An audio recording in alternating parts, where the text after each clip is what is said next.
je suis en cover de Forbes.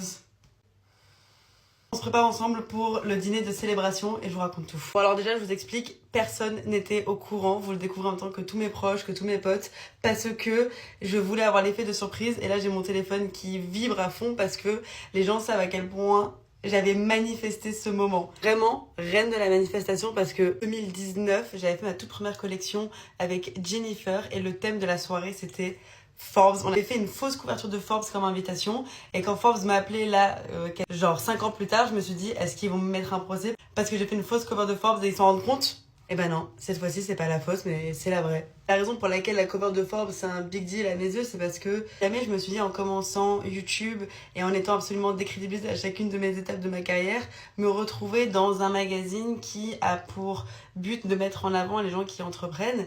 Et c'est vrai que je l'ai pas vu venir.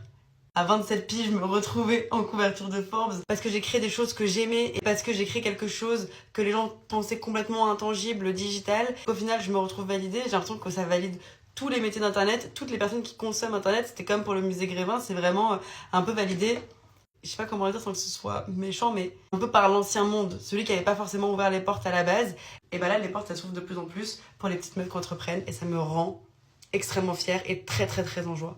J'avoue que là j'étais moi dans une énorme phase de doute, j'en avais parlé sur ma chaîne secondaire par rapport justement à ma place en tant qu'entrepreneuse, en tant que femme d'affaires et que c'est vraiment pas simple. Et j'adore montrer le côté slay, on fait les couvertures etc. Mais j'ai l'impression que ma place à moi c'est de montrer un peu plus de réalité et de montrer toutes les périodes de doute.